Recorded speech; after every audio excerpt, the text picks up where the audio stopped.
Hello, hello. My name is Kirsten Morley, and I'm here to give you some content, some really awesome ways. These things are going to blow your mind. 10 ways to heal yourself from a toxic relationship. I hope this is working. I'm going live on YouTube and on Facebook. So here we go. First of all, I just want to let you know that obviously my name is Kirsten Morley, and I'm a certified emotion code and body code practitioner. I'm super excited to tell you guys some 10 ways to actually heal yourself from a toxic relationship, whether this is a narcissistic relationship or an abusive relationship. Um, either one. I believe that the body code, the emotion code and body code release negative imbalances, and these negative imbalances and trapped emotions can actually prevent us from going into a relationship, can attract the wrong people, cause us to self-sabotage a lot of things. So here are 10 ways that you can actually help you heal yourself from these toxic relationships. Number one, cutting the cord. There is a thing called cording in the body code system, and it's actually really cool. In a healthy relationship, it's very good to have a heart to heart with like a spouse or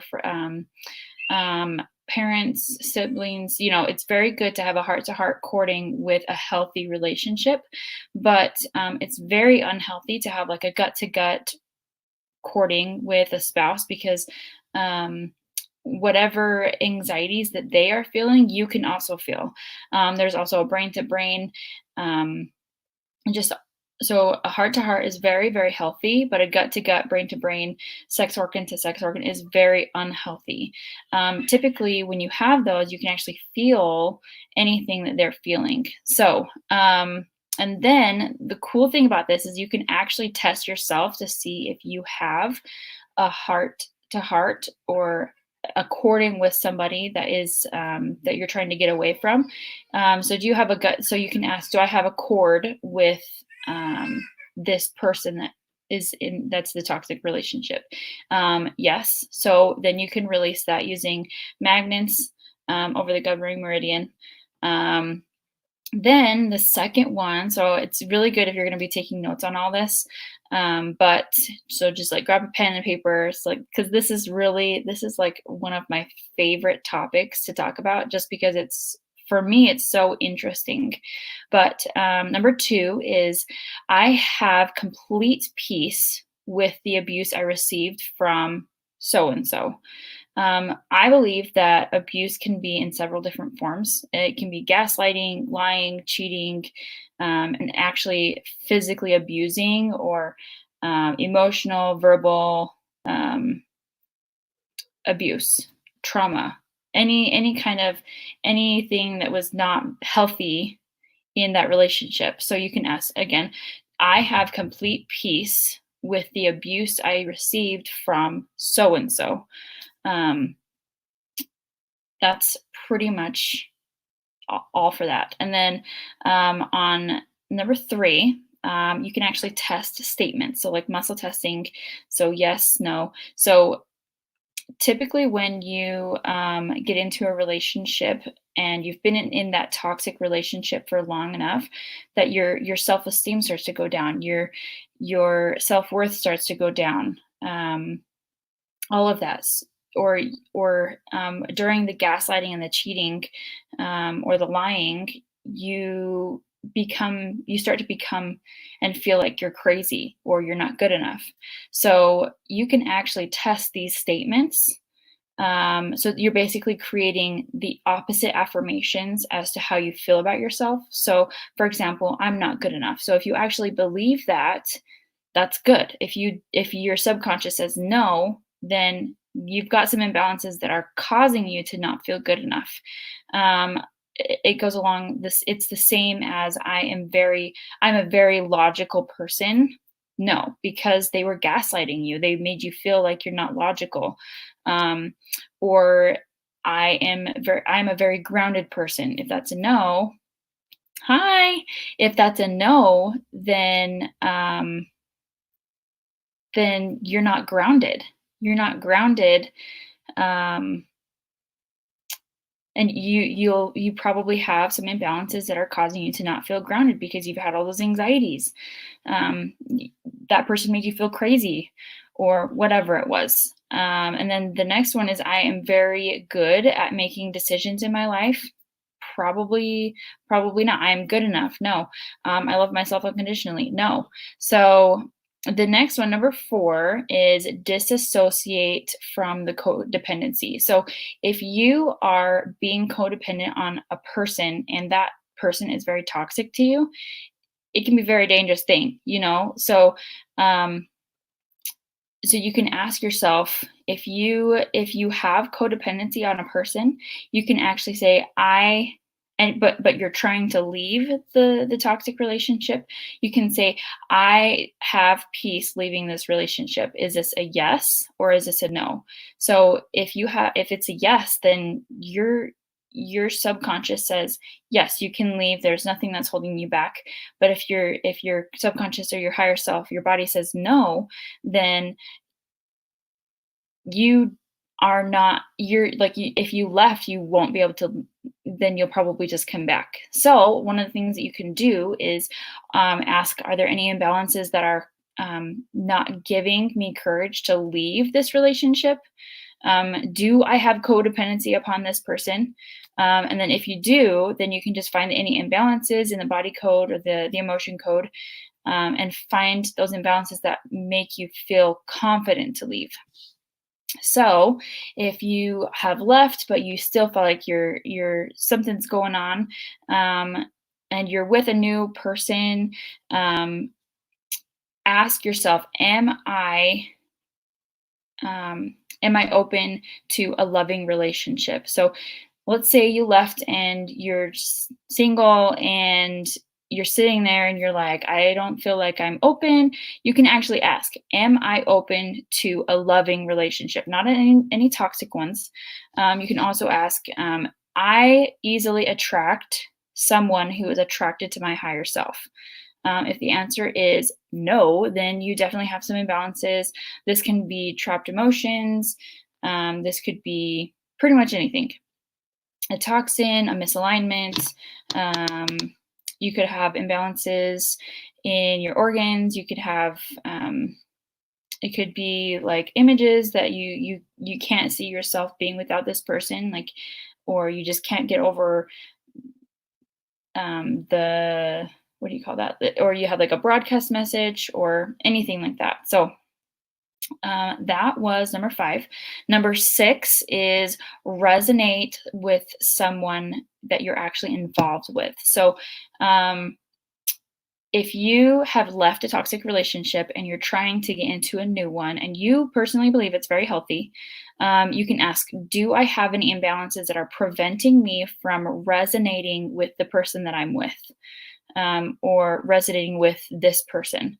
So typically when we find peace, we've left ship and we're in a new healthy one, if you don't feel like you're worthy enough to have a healthy relationship, then you're probably going to self-sabotage yourself and not make you resonate. Or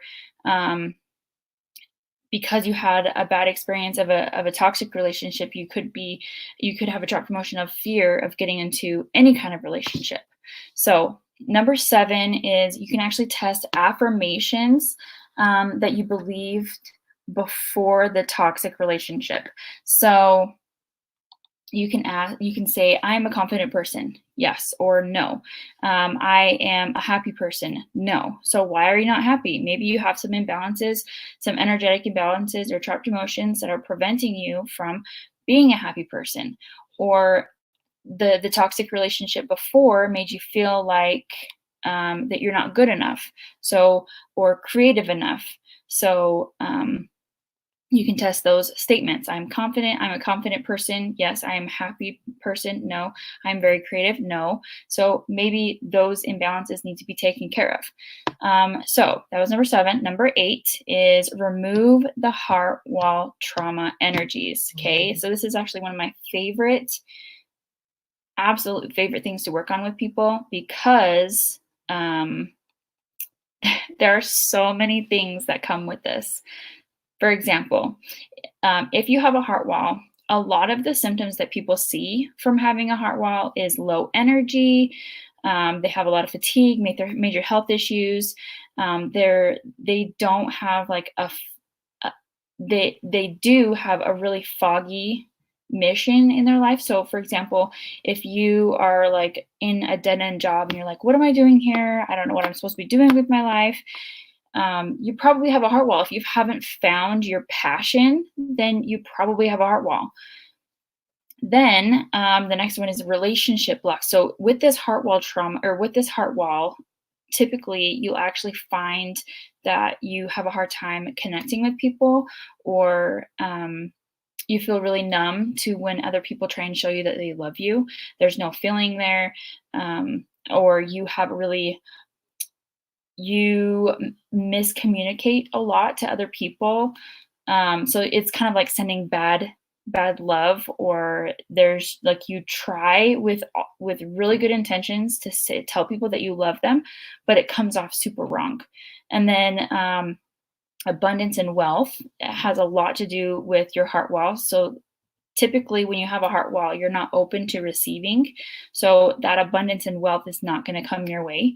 And then the number one thing that I see with heart walls is anxiety, depression, and PTSD.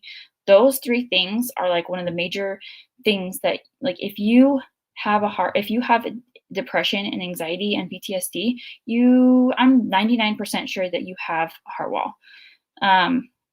Okay, so number 9 is I love myself unconditionally. So if you can, I wanted to read this to you because I found this so interesting. So if you don't know what chakras are, there's basically seven chakras. I've posted about it on my Facebook page, and just like crystals that you can use to help balance out your chakras. But your chakras are actually translated into to wheel in the language Sanskrit, however you say it. And then chakras are actually swirling wheels of discs of energy that are located at various points in the body. So there's the crown chakra. It goes all the way from the crown chakra, the third eye, the throat chakra, the heart chakra, sacral, all the way down to the root chakra. And this specific heart chakra is actually located in the center of the spine, so in your back, and it comes all the way through your body to the front of your heart. So, and I think it's like right in the middle. Well, it is energetically connected or linked with the heart, the thymus gland, the skin, and the hands, and it is associated with the colors green and pink. And then the heart chakra is actually, this is my favorite part, is connected to the ability to feel compassion, unconditional love, and kindness towards others. And I believe that's also towards yourself. And so your heart chakra actually collects happy energy with proper breathing. So if your heart chakra is energetically imbalanced or misaligned, then you're probably not going to be able to say, I love myself unconditionally, or I love my husband or my wife unconditionally. So if you can get that energetically corrected, or reset, then you can probably say, just like releasing all those imbalances that are causing it to not be, for your heart chakra not to be happy. That's a really good way to clear everything out with that. So number 10, basically you just find any imbalances that you absorbed from the relationship. So a lot of the times when you're in a relationship, I don't know if you knew this, but you can actually absorb energies from other people.